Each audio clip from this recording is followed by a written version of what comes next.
πολεμικό ναυτικό, για να ανταποκριθεί στο μεγάλο εθνικό του έργο, χρειάζεται στελέχη ικανά και άρτια εκπαιδευμένα. Αυτό το ρόλο έχει κληθεί να παίξει η Σχολή Μονίμων Υπαξιωματικών Ναυτικού, ΣΜΙΝ, που εδρεύει στον Πόρο.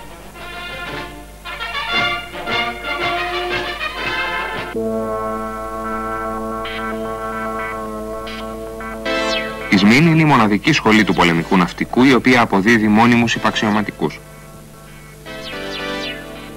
Η εκπαίδευση των νέων υπαξιωματικών χωρίζεται σε δύο φάσεις.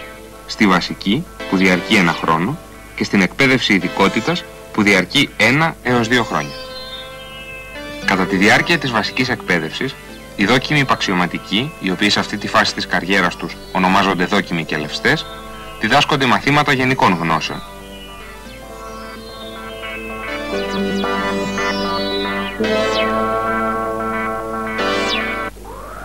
Μόλις τελειώσει η βασική εκπαίδευση, οι δόκιμοι και λευστές πραγματοποιούν εκπαιδευτικό ταξίδι διάρκειας 1 μηνός σε λιμάνια της χώρας μας και κυρίως του εξωτερικού.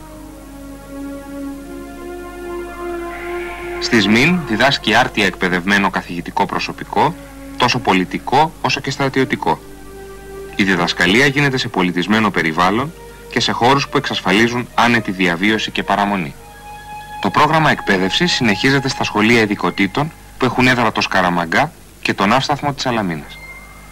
Εκεί αποκτούν ειδικές γνώσεις και γίνονται ηλεκτρονικοί, ηλεκτροτεχνίτες, μηχανικοί, πυροβολητές και γενικά επαγγελματίες διάφορων ειδικοτήτων απόλυτα απαραίτητων στο ναυτικό. Για τις εξετάσεις στη Σχολή Μονίμων Υπαξιωματικών Ναυτικού γίνονται δεκτοί απόφοιτοι τουλάχιστον πρώτης τάξης ημερήσιου λυκείου, καθώς και όλοι όσοι έχουν ισότιμο ενδεικτικό.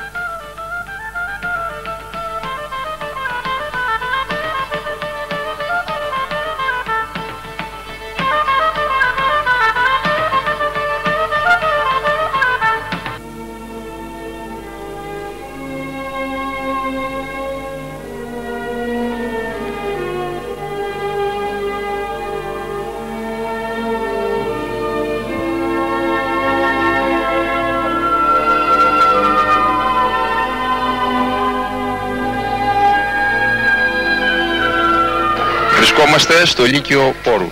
Κοντά μας μαθητές του σχολείου που θα μας μιλήσουν για τις επαγγελματικές τους επιδίωξεις. Μετά το τέλος της φοιτησής στο σχολείο, τι σκέφτεσαι να ακολουθήσεις? Μια και είμαι πρώτη δέσμη και μου αρέσουν οι δυτικές επιστήμες, σκέφτομαι τη φυσικομαθηματική σχολή. Εδώ στον Πόρο υπάρχει Σχολή Μονίμων Υπαξιωματικών του Ναυτικού. Δεν σκέφτηκες καθόλου αυτή την περίπτωση? Γενικά δεν συμφωνώ με την νοοτροπία του στρατού, επειδή υπάρχει μια τυφλή πειθαρχία εκεί και παρόλο που έχει αρκετά οικονομικά ωφέλη, δεν τα ανταλλάζω, ας πούμε, με κάποια τρόπο ζωής. Εσύ? Εγώ σκοπεύω φέτος να δώσω στη ΣΜΙΝ, γιατί νομίζω ότι είναι μια σχολή στα μέτρα μου, και δεύτερον είναι ότι μου αρέσει να γίνω ναυτικός, και ότι το επάγγελμα του ναυτικού το θεωρώ εξασφαλισμένο. Ένας άλλος λόγος είναι ότι η φοιτηση διαρκεί λίγο χρονικό διάστημα, οπότε μετά θα έχω το περιθώριο να πάρω μια ειδικότητα όπου θα μου φανεί χρήσιμη όταν θα αφήσω το επάγγελμα αυτό. Βρισκόμαστε στο κέντρο εκπαίδευσης Κανελόπουλος. Εδώ λειτουργεί και σχολείο εκπαίδευσης των μονίμων υπαξιωματικών του πολεμικού ναυτικού. Ένας από τους μαθητές με τον οποίο θα μιλήσουμε βρίσκεται εδώ 2 χρόνια, εκπαιδεύεται στη σχολή ηλεκτρονικών και ήρθε εδώ αφού επί 10 μήνες εκπαιδεύτηκε στον Πόρο. Θα ήθελα να σε ρωτήσω, έχεις μετανιώσει για την επιλογή σου την επαγγελματική? Όχι, αντίθετα, νομίζω ότι διάλεξα το σωστό επάγγελμα και νομίζω ότι η εκλογή μου ήταν σωστή. Θα μπορούσες να μας πεις πώς αποφάσισες να ακολουθήσεις αυτό το επάγγελμα? Το 1984 αποφοίτησα από το Λύκειο. Αποφοιτώντας από το Λύκειο είχα αρκετές εκλογές. Ρωτώντας μερικούς φίλους μου είπαν για αυτή τη σχολή. Μου είπαν ότι έχει μια πετυχημένη καριέρα. Εγώ μελέτησα βέβαια τα συν και τα πλην αυτής της εκλογής και τελικά είδα ότι πράγματι μπορεί να μου προσφέρει μια πετυχημένη καριέρα αν βοηθήσω κι εγώ διαβάζοντας και προσφέροντας, και τελικά αποφάσισα να έρθω σε αυτή τη σχολή. Ακούσαμε τη γνώμη ενός τελειόφοιτου της σχολής. Ας δούμε τώρα τι θα μας πει ένας πρωτοετής.